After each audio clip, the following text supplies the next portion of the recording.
আজকের এই চমৎকার আয়োজনে আপনাদের সবাইকে স্বাগত। আজ আমরা ভীষণ ইন্টারেস্টিং একটা বিষয় নিয়ে কথা বলতে যাচ্ছি। বিশাল সব ইন্ডাস্ট্রিয়াল মেশিনগুলো কিভাবে এত নিখুঁতভাবে আর স্বয়ংক্রিয়ভাবে নিজেদের কাজগুলো করে ফেলে তা কি কখনো ভেবে দেখেছেন? এর পেছনে কিন্তু ম্যাজিক কিছু নেই, আছে বেশ কিছু সিম্পল অথচ দারুণ পাওয়ারফুল মেকানিক্যাল যন্ত্রাংশ। তো চলুন আর কথা না বাড়িয়ে মোটর কন্ট্রোলিংয়ের ভেতরের এই চমৎকার বিজ্ঞানটা ধাপে ধাপে এক্সপ্লোর করা যাক।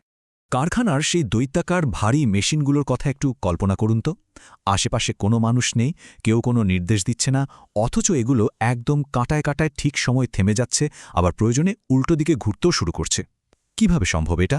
মূলত ইন্ডাস্ট্রিয়াল অটোমেশনে একটা বিশাল ইঞ্জিনিয়ারিং প্রবলেম সলভ করা হয়, আর সেটা হলো কোনো একটা ফিজিক্যাল বা ভৌত সীমানাকে কিভাবে অত্যন্ত নিখুঁত বৈদ্যুতিক সিগন্যালে কনভার্ট করা যায়। আর ঠিক এখানেই লুকিয়ে আছে আমাদের আজকের আলোচনার আসল রহস্য।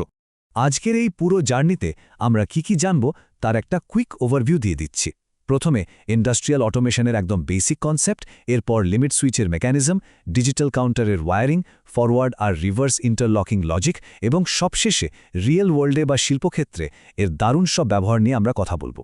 চলুন ১ নম্বর পয়েন্ট দিয়ে শুরু করি, ইন্ডাস্ট্রিয়াল অটোমেশনের বেসিক বা মেশিনারিজের সেই অদৃশ্য সীমানা। সহজ কথায় বলতে গেলে লিমিট সুইচ হলো এক ধরনের ইলেকট্রোমেকানিক্যাল ডিভাইস।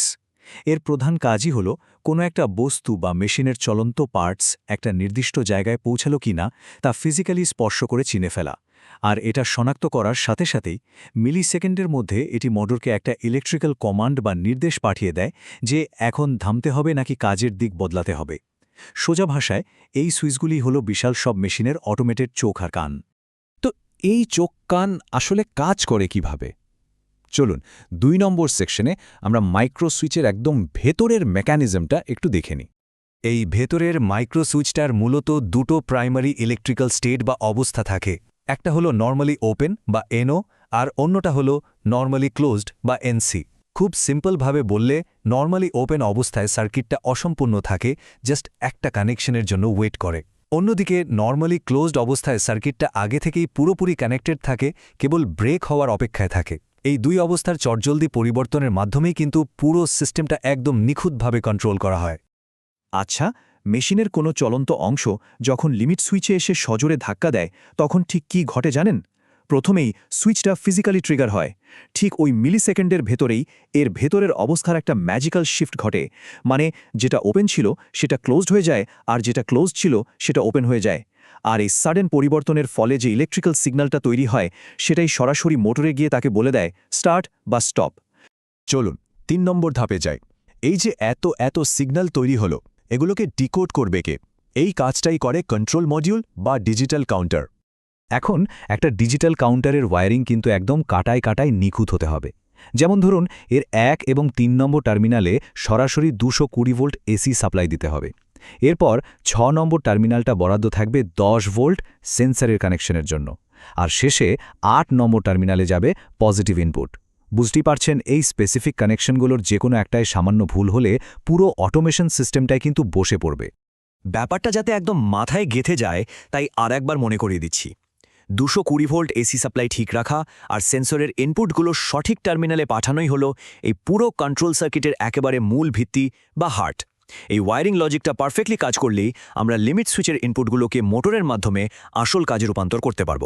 এখন আমরা ৪ নম্বর সেকশনে এসে পড়েছি, আর এটা ভীষণ ইম্পর্ট্যান্ট, ফরওয়ার্ড এবং রিভার্স ইন্টারলকিং। সিস্টেম ফেলিয়ার ঠেকাতে এর কোনো বিকল্প নেই। ইন্টারলকিং হলো ইন্ডাস্ট্রিয়াল অটোমেশনের একটা মাস্ট হ্যাভ সেফটি ফিচার। একটু কল্পনা করুন তো, একটা বিশাল শক্তিশালী মোটর যদি কোনো কারণে একই সাথে সামনের দিকে এবং পেছনের দিকে ঘোরার ইলেকট্রিক্যাল সিগন্যাল পেয়ে যায়, তাহলে কি অবস্থা হবে? জাস্ট ভয়াবহ একটা শর্ট সার্কিট হবে, আর মেশিনের অবস্থা হবে ১২টা। ইন্টারলকিং হলো এমন একটা ব্রিলিয়েন্ট সার্কিট ডিজাইন যা এই ধরনের কনফ্লিক্টিং বা সাংঘর্ষিক পরিস্থিতি কখনোই তৈরি হতে দেয় না। এই ইন্টারলকিং প্রসেসটা আসলে কিভাবে কাজ করে? প্রথমে ডিওএল বা ডিরেক্ট অনলাইন স্টার্টারের মাধ্যমে মোটরটা সামনের দিকে চলতে শুরু করে। এরপর চলতে চলতে মেশিনের ওই নির্দিষ্ট পার্টটা যখন লিমিট সুইচে গিয়ে হিট করে, তখন সুইচটা একদম সেফলি ফরওয়ার্ড সার্কিটটাকে ডিসকানেক্ট বা বিচ্ছিন্ন করে দেয়। আর এই বিচ্ছিন্ন হওয়ার ঠিক পরের মুহূর্তেই কোনো রকম ক্র্যাশ ছড়াই পেছনের দিকের বা রিভার্স অ্যাকশনটা অটোমেটিক্যালি ট্রিগার হয়ে যায়। একদম সিমলেস একটা ট্রানজিশন। তার মানে দাঁড়ালো এই পুরো সেটআপে লিমিট সুইচ আসলে বিপরীতমুখী দুটো ডিওএল স্টার্টারের মাঝখানে একটা আলটিমেট ফিজিক্যাল সেফটি দেয়াল হিসেবে কাজ করছে।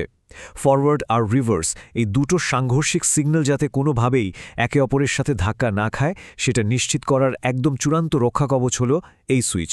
একেবারে সিম্পল, কিন্তু অবিশ্বাস্য রকমের ইফেক্টিভ। আমরা আলোচনার একেবারে শেষ পর্যায়ে চলে এসেছি। ৫ নম্বর সেকশনে আমরা দেখব এই যে এত মেকানিজমের কথা বললাম, ইন্ডাস্ট্রিয়াল দুনিয়ায় এগুলোর আসল ম্যাজিকটা বা প্র্যাকটিক্যাল অ্যাপ্লিকেশনটা আসলে কোথায়।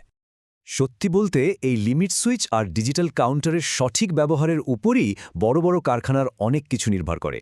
এই যেমন ধরুন স্বয়ংক্রিয় মেটেরিয়াল হ্যান্ডলিং সিস্টেম কিংবা ভারী যন্ত্রপাতির ড্যামেজ কন্ট্রোল করা, এসব কিন্তু এর মাধ্যমেই হয়। এমনকি মোটরগুলো যেন একদম পিন পয়েন্ট অ্যাকিউরেসিতে ঠিক জায়গায় গিয়ে থামে, সেটাও এই অটোমেশন লজিকেরই সরাসরি একটা রেজাল্ট। আজকের এই পুরো আলোচনার বটম লাইনটা যদি এক লাইনে বলতে হয় তাহলে সেটা হবে ঠিক এরকম। লিমিট সুইচ, কাউন্টার এবং ডিওএল স্টার্টারের ভেতরের এই লজিকটা যদি আপনি একবার আয়ত্ত করতে পারেন তাহলে অটোমেটেড মেশিনারিজের পুরো জগৎটাই আপনার কাছে পানির মতো পরিষ্কার হয়ে যাবে। সিম্পল জিনিস, কিন্তু কাজ করে দৈত্যের মতো। যাওয়ার আগে আপনাদের কল্পনার জগতে একটা ছোট ধাক্কা দিয়ে যায়। ভাবুন তো, একটা মাত্র সাধারণ মেকানিক্যাল সুইচ যদি এত বিশাল একটা মোটরকে এত সেফলি কন্ট্রোল করতে পারে, তাহলে একটা বড় ফ্যাক্টরিতে যখন এমন শত শত লিমিট সুইচ একসাথে চেন আকারে কানেক্ট করা হয়, তখন সেই ইন্টারলকিং লজিকটা কতটা বিশাল আর জাদুকরী হতে পারে। মানুষের কোনো হাতের ছোঁয়া ছাড়াই দিনের পর দিন একটা পুরো ম্যানুফ্যাকচারিং ইকোসিস্টেম জাস্ট এই লজিকের উপর ভর করে চলতে থাকে। ব্যাপারটা ভাবতেই কেমন একটা থ্রিল ফিল হয়, তাই না? আজ তাহলে এ পর্যন্তই। এতক্ষণ সাথে থাকার জন্য অনেক ধন্যবাদ।